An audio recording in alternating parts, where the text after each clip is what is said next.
Inside the Box! Welcome back! Narito ulit tayo para sa ating Mother's Day special at ang ating guest para sa umagang ito ay wala iba kundi si Charisse Solomon with her mommy, Loria.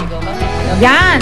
Ihimayin natin to. Siguro kanina pa kayo nakatutok dun sa ating usapan ngayong umaga. Siguro kayo yung parang isa sa mga kaso na pwede nating tignan kung anong epekto sa isang pamilya nang nawawalay sa magulang. Loria, kailan ka umalis? Kailan mo iniwan si Charisse? 6 years old.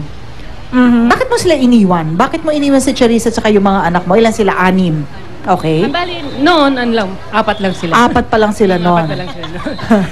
Tumawad pa oh. Tumawad pa pero 6 na sila ngayon. Nag-asawa. Yung dalawa, Japanese. Sa Japanese husband mo. So, paano mo narating yung desisyon at paano na umalis at iwan sila? Yung daddy nila, nagkahiwalay kami. So, ever since, sinusuportahan naman sila. May promise siya na hanggang college. Pero yung allowance nila, talagang kulang. Kaya nag-decide ako na mag-work saya. Oo. Hindi ka ba yung meron bang parang alam mo yung tug of war ng emotion mo? Oo, aalis ako. Mahirap. Was it a difficult decision? Talagang, bakit? Nung nasa Japan ako, talagang homesick. Kasi iniisip ko, okay ba sila? Okay, Charisse, yung yung decision ng mom mo to leave when you were 6. Naaalala mo yon? Opo. Oo. Anong epekto sa'yo nun? Anong epekto sa isang bata ng isang nanay na umaalis para magtrabaho abroad? Lungkot po. Kasi dati po nung 6 ako, yung natatandaan ko pa po yung image, tsaka alam ko pa po yung suot niya. Nakayakap ako dun sa legs niya. Sabi ko, ma, huwag ka na umalis. Yung gano'n. Kasi lungkot naman talaga.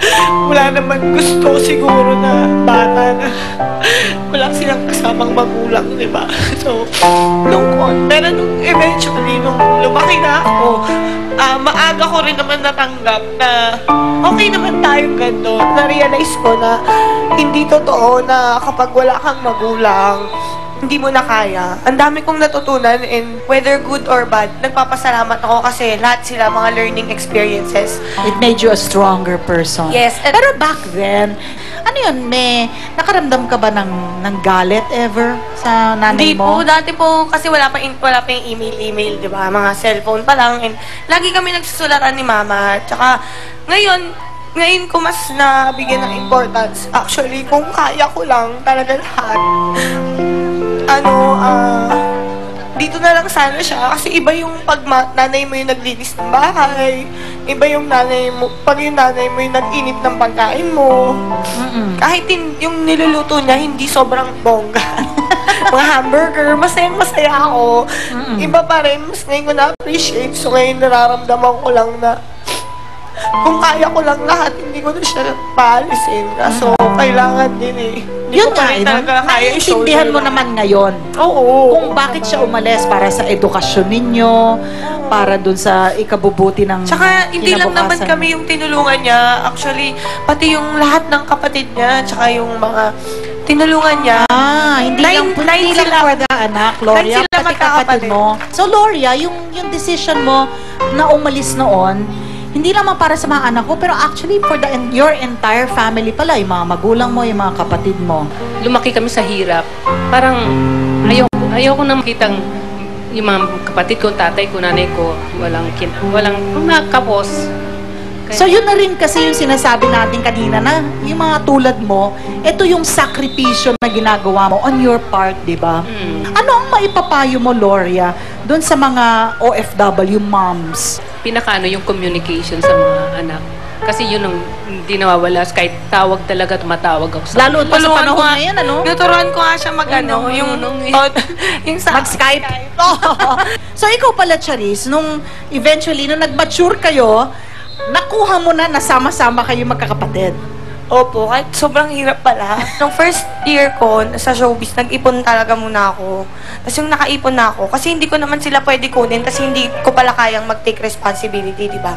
So, nung after nun, sama-sama na ulit kami. Kahit mahirap, iba pa rin yung saya eh. Parang sa akin naging okay na rin na wala yung mag-parents namin. Basta, magkakasama kami. Ngayon, maraming nanonood sa atin na mga batang tulad mo na wala yung nanay nila. And of course, pinagdadaanan nila ngayon, yung naalpasan mo na. Anong payo mo sa kanila? Ayun yung payo ko lang kasi maraming bata yung dinadahilan nila yung wala kasing akong magulang eh. Number 1 lang na payo, wag niyong gawing dahilan na wala yung magulang nyo kaya kayo mapapariwara o napariwara. Basta kayo, do your part and binigyan tayo ni Lord lahat ng wisdom. Alam natin kung anong dapat natin gawin. Gloria, congratulations din na despite the fact na malayo ka, constant yung communication mo, lumaki naman ng tama. Proud Siya nga ka. nagugulat ako. Proud ka. Proud. Happy Mother's Day sa'yo, Gloria. Happy Mother's Thank you, Day din po. Cherise. Happy Thank you for Mother's joining us this morning. At yung mga batang Kapuren, meron pong mensahe sa kanilang mga nanay, MMMJ. Yes, Mama Ali, Papa Jack. Nandito kami ngayon sa harap ng Rizal Monument dito sa Rizal Triangle. At gusto rin umi-statement ng taong bayan ng Olongapo na kasama namin dito. Ito mukhang astigin to eh. Para Astigin tayo to si lang Idol eh. Kasi ano pangalan mo, sir? JC po. JC. Oh. Ano pangalan ni Mami? Shari. Paano mo nasabing the best si Mami? Kasi po, pinaka-the best si mami ko kasi kahit wala yung father ko nung namatay ako kahit 2 years old ako, hanggang ngayon pinalaki ako ng mama ko na mag-isa siya na walang tumutulong sa kanya. Wow naman. Oo Sige, naman. sabihan mo nga ng I love you ang mama mo kung nanonood siya. Ama, alam ko, minsan asar na asar ka na ng sobra sa akin, pero alam mo, mahal ka namin. Wow. Thank you, Ikaw JC. talaga. Okay, Maraming ito salamat, talaga JC. yung tumatak sa akin din to eh. Oo. Ito si ate, ka dito. Ikaw. Yan. I love you, Mama. You're the best mom ever. Even though wala yung father namin dito, napapalaki niya kami ng maayos. I love you, Mom. Happy Mother's Day. Thank you. Thank you, Ivy. Yun. Siyempre, siyempre, kung hindi ko na ipagkakatoto para mag-thank you sa mami ko, sa mami ko. magpasalamat sa Thank mami you po. I love you po. O, ikaw, magpasalamat ka sa mami mo. Mami, I love you. I love you so much. Mahal na mahal kita, Mama. Ayan. Ayan. Mamaya magpapatuloy pa ang special Mother's Day episode natin dito sa Starbucks. Dahil dito, kasali ka!